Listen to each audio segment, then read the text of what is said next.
ಬೇರೆ ಬೇರೆ ರಾಜ್ಯಗಳಲ್ಲೂ ಬಸವ ಜಯಂತಿ ಮಾಡ್ತಾರೆ.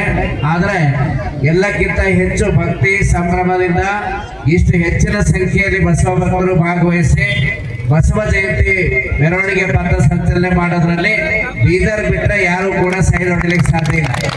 ಬೀದರ್ ಜಿಲ್ಲೆಯಲ್ಲಿ ಬೀದರ್ ಪ್ರಪ್ರಥಮವಾಗಿ ಏನಾದರೂ ನಾವು ಕಾಂಪಿಟೇಷನ್ ಇಟ್ಟರೆ, ಮೆರವಣಿಗೆ ಮಾಡೋದ್ರ ಕಾಂಪಿಟೇಷನ್ ಇಟ್ಟರೆ ಬೀದರ್ ಈ ಒಂದು ನಮ್ಮ ರಾಷ್ಟ್ರೀಯ ಬಸವಣ್ಣದ ಒಂದು ಬಸವ ಜಯಂತಿ ಮೊದಲಿಂದ ಬಸವ ಮಂಟಪದಲ್ಲಿ ಬರ್ತಾ ಇದೆ. ಇಡೀ ರಾಜ್ಯ ಎಲ್ಲ ದೇಶದಲ್ಲಿ ನಂಬರ್ 1 ಯಾವುದು ಅಂದ್ರೆ ಬೀದರ್ ಒಂದು ಬಸವ ಭಕ್ತರಿಗೆ ಅದು ಬರ್ತದೆ ರಾಷ್ಟ್ರೀಯ ಬಸವಣ್ಣಕ್ಕೆ ಅಂತೇಳಿ ನಾವು ಹೆಮ್ಮೆಯಿಂದ ಹೇಳ್ಕೋಬೇಕು. ಅದ್ರ ಜೊತೆಗೆ ನಾವೆಲ್ಲ ಒಂದು ಅರ್ಥ ಮಾಡ್ಕೋಬೇಕು.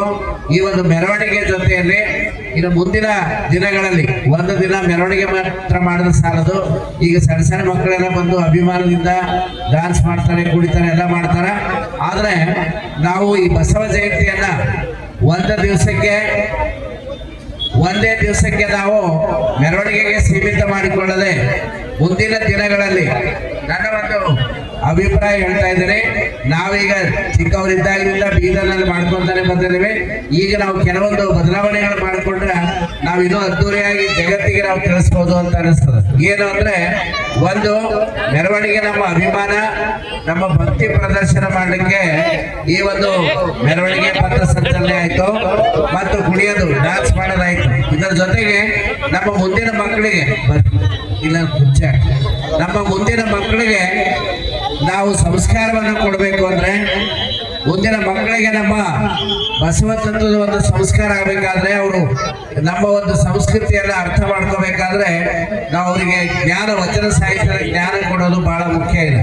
ಒಂದು ದಿವಸ ಮೆರವಣಿಗೆ ಮಾಡ್ಕೊಳ್ಳೋದಂದ್ರೆ ನಾವು ಕೂಡಲ ಸಂಗಮದಲ್ಲಿ ಮತ್ತು ಬಸವ ಕಲ್ಯಾಣದಲ್ಲಿ ಹೆಂಗ ಶರಣ ಮೇಳ ಮತ್ತು ಕಲ್ಯಾಣ ಪರ್ವ ನಡೀತದೆ, ಆ ರೀತಿಯಲ್ಲಿ ಬೀದರ್ ನಗರದಲ್ಲಿ ಒಂದು ದಿವಸ ಪೂರ್ತಿ ಬಸವಣ್ಣನವರ ಬಗ್ಗೆ ಮಕ್ಕಳಿಗಾಗಿ ವಚನ ಸ್ಪರ್ಧೆ ಇಟ್ಕೊಳ್ತಕ್ಕಂಥದ್ದು, ರಾಜ್ಯ ಮಟ್ಟದ ಸ್ಪರ್ಧೆ ಮತ್ತು ಮಕ್ಕಳಿಗೋಸ್ಕರ ವಚನ ನೃತ್ಯದ ಸ್ಪರ್ಧೆ ಇಡ್ತಕ್ಕಂಥದ್ದು ಮತ್ತು ಉಪನ್ಯಾಸಗಳ ಅನುಭವಗೋಷ್ಠಿಗಳನ್ನು ಇಡ್ತಕ್ಕಂಥದ್ದು 2 ದಿವಸ ಕಾರ್ಯಕ್ರಮ ಮಾಡಿ ನಾವು ಜ್ಞಾನವನ್ನು ಕೊಡ್ತಕ್ಕಂತಹ ಕಾರ್ಯವನ್ನ ಮಾಡಬೇಕು ಅಂತೇಳಿ ನನಗೆ ಅನ್ನಿಸ್ತು. ಅದಕ್ಕೋಸ್ಕರ ನಾವು ಮುಂದಿನ ಸಲ ಅದೆಲ್ಲ ಪ್ಲಾನ್ ಮಾಡೋಣ. ಆಮೇಲೆ ಈಗ ಬೇರೆ ಬೇರೆ ಡಾಕ್ಟರ್ ಅಂಬೇಡ್ಕರ್ ಅವ್ರ ಜಯಂತಿ ಇರ್ಬೋದು, ಕನಕದಾಸ ಜಯಂತಿ ಇರ್ಬೋದು, ಅವರೆಲ್ಲ ಏನ್ ಮಾಡ್ತಾರೆ ಅಂದ್ರೆ ಹಳ್ಳಿಗಳಲ್ಲಿ ಅವತ್ತಿನ ದಿವಸನೇ ಮಾಡಿಕೊಂಡು ಬೀದರ್ ನಗರದ ಒಂದು ಡೇಟ್ ಬೇರೆ ಫಿಕ್ಸ್ ಮಾಡ್ಕೋತಾರೆ. ಇವತ್ತಿದ್ರೆ 10 ಪಟ್ಟು 100 ಪಟ್ಟು ಜನ ಬರ್ಬೋದಾಯ್ತು. ಆದ್ರೆ ಇಷ್ಟು ಜನ ಏನ್ ಮೆರವಣಿಗೆ ಭಾಗವಹಿಸ್ತೀವಿ, ಎಲ್ಲರೂ ಅವ್ರವ್ರ ಊರಲ್ಲಿ ಮೆರವಣಿಗೆಯಲ್ಲಿ ಇದ್ದಾರೆ. ಈಗ ರಾತ್ರಿ 12 ತನಕ ಡ್ಯಾನ್ಸ್ ಮಾಡ್ತಾರೆ ಅವರು ಕೂಡ. ಆದ್ರೆ ಇಲ್ಲಿ ನಗರದಲ್ಲಿ ಎಲ್ಲರೂ ಬರ್ಬೇಕು ಅಂದ್ರೆ ಮುಂದಿನ ಸಲ ನಾವು ಬಸವ ಜಯಂತಿ ಮೆರವಣಿಗೆಯನ್ನ ಹೈದರಾಬಾದ್ ನಗರದಲ್ಲಿ ಹಂಗೆ ಮಾಡ್ತಾರೆ, 4ನೇ ತಾರೀಕು ಇಟ್ಕೊಂಡ. ಇವತ್ತು ಅವ್ರವ್ರ ಏರಿಯಾದಲ್ಲಿ ಮಾಡೋದು. ನಾನು ಗೋರಬಂಡದಲ್ಲಿ ಬಸವ ಜಯಂತಿ ಕಾರ್ಯಕ್ರಮದಲ್ಲಿ ಭಾಗವಹಿಸಿ ಬಂದಿದ್ದೆ. ಮುಖ್ಯಮಂತ್ರಿಗಳು 1 ಗಂಟೆ ಭಾಷಣ ಮಾಡಿದ್ದಾರೆ. ರೇವಂತ್ ರೆಡ್ಡಿ ಅವರು, ತೆಲಂಗಾಣದ ಮುಖ್ಯಮಂತ್ರಿಗಳು, ಬಸವಣ್ಣ ತತ್ವ ಪ್ರಕಾರ ನಮ್ಮ ಸರ್ಕಾರ ನಡೀತಾ ಇದೆ ಅಂತ ತಿಳ್ಕೊಂಡು ಹೇಳಿದ್ರು. ಸಿದ್ದರಾಮಯ್ಯನವರು ಕರ್ನಾಟಕ ಕೂಡಲ ಸಂಗಮದಲ್ಲಿ 2 ದಿವಸ